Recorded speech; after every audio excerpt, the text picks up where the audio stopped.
I'm Kevyn Eva Norton. I'm the design lead for Shadow's Edge. Shadow's Edge is a game for mental health for teens and young adults. We were having retention issues, and so I joined that introduction to game thinking. I was really intrigued by the methodology and the structured approach to solve exactly the issues that we were facing.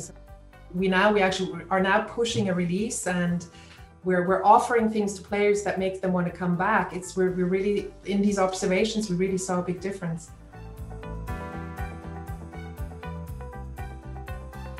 If you're ready to run smarter experiments and bring deeply engaging products to life, this program is for you.